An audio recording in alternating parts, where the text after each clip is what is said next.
Hi, I've been asked to describe what I mean by continuous present, the continuous present. That description came about as I was attempting to reflect on the way that I was using relational expressions. I noticed, for example, as I looked at transcripts, and other people also did notice as they heard me speaking, that when I reflected back to people what I'd heard them saying, I would often use this reflecting back position as an opportunity to re-describe what they were saying using relational expressions, at the same time as including in this relational expression an ing descriptor. So, for example, I might be talking about, Jane, you've been talking about sliding into this relationship. When did you first notice that slide? Or into the relationship, or what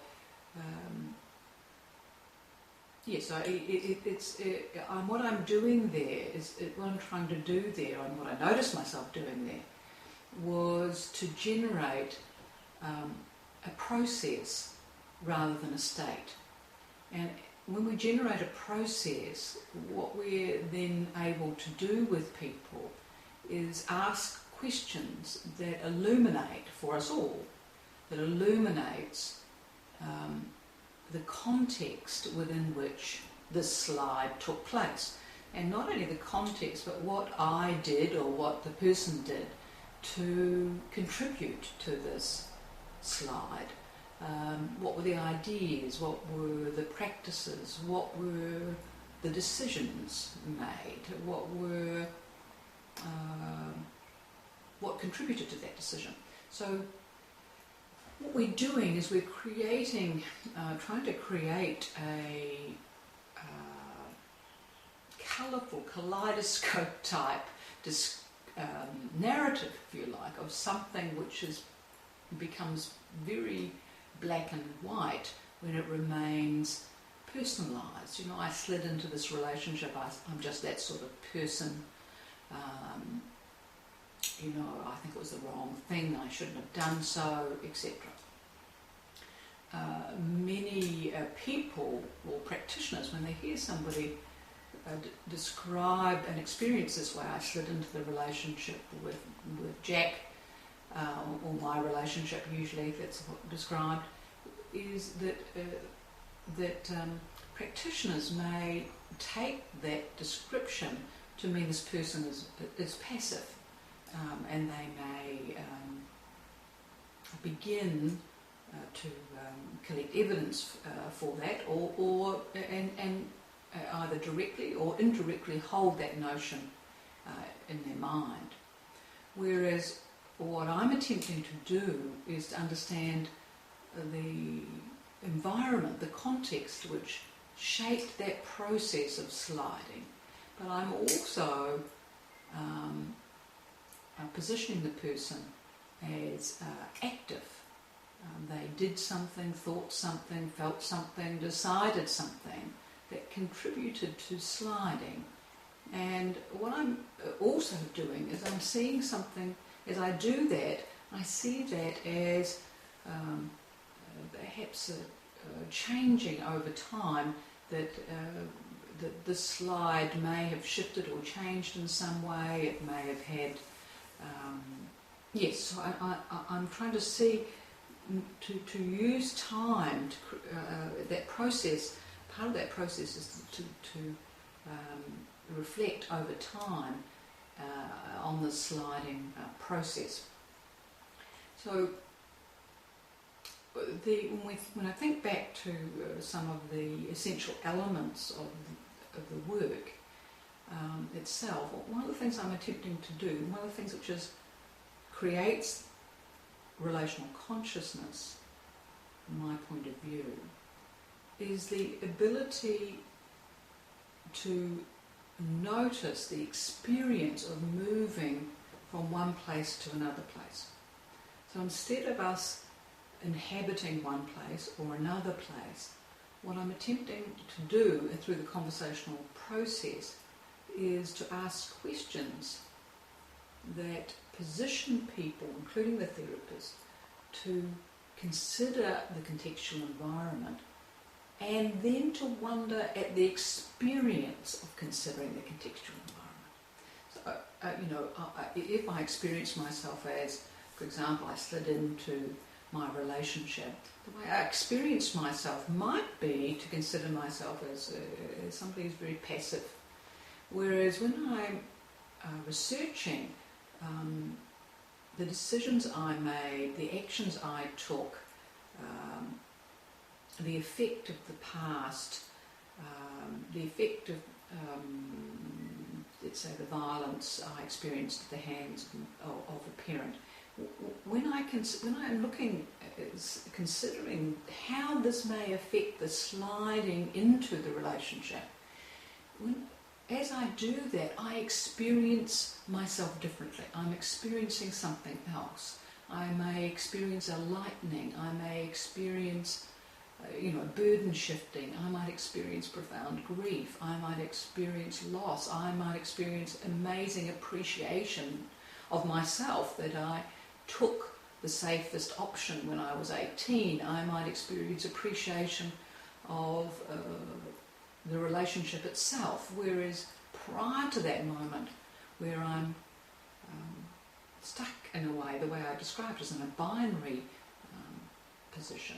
And I slid into the relationship, into my relationship, that's a bad thing, and the good thing is to not slide into relationships. So, I'm unable to do that, or I haven't done that to date. So that's the way I'm considering myself. That has real effects on me. So when I'm using a continuous present, what I mean by that is I'm orientating interviewer and interviewee to a research stance, to a stance where we're considering this as moving, as contextually shaped. So ing, when we add that ing, we're creating something that's progressing in rather than something that is finite. I'm doing something, I'm engaging in something, I'm coming to something. Now, as I said earlier, when I'm interviewing people, I'm often producing this in the reflection process, so reflecting back to somebody what I've heard them saying. Now, mostly, I've said this many, many times, people do not hear me doing this. They don't hear me creating a process. They don't hear me creating a relational expression. They feel it. They experience it. And in that, when they experience it, it gives them a different perspective. Now, I've heard that some, I'm doing this by using English, and so I gather they're adding ing to creating a verb by adding an ing is relatively recent, so a recent thing in English. And some people have told me that in other languages don't have the ing, and I'm not sure what would equate to this in other languages, and I'm sure there will be something that creates that sense of progression from one place to another place.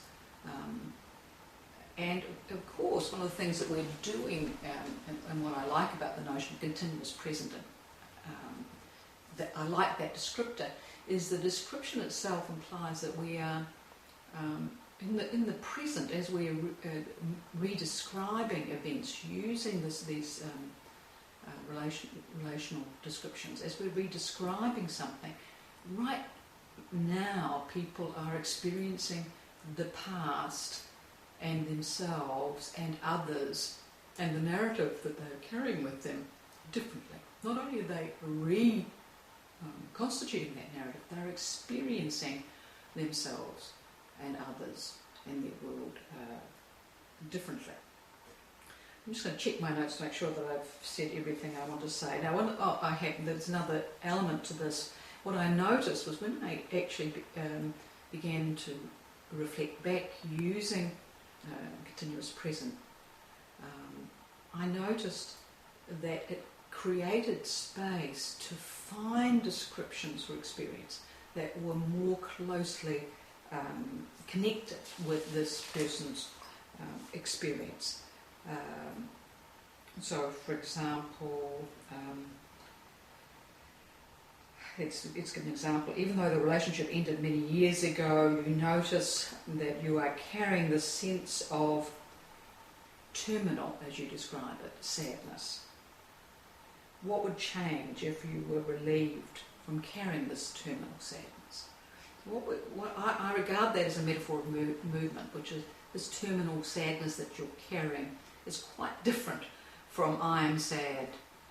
It's for this person. This feels like a terminal sadness. The description is very heavy, maybe life-threatening even. So metaphors of movement allow us to describe experiences between I'm sad or I'm not sad.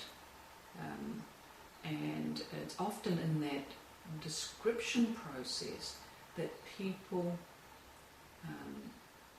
not only feel more understood by us, but they feel more understood by themselves. It shows terminal sadness makes sense perhaps of the weight this person has been carrying in their life, even though perhaps many other things around them look as if their life is going well. You know, they have socio-economic benefits, they live well, all those sorts of things. Okay, so that's what I mean by continuous present, and I've written about it in Talk That Sings, and I hope this illuminates this a little bit more. Okay.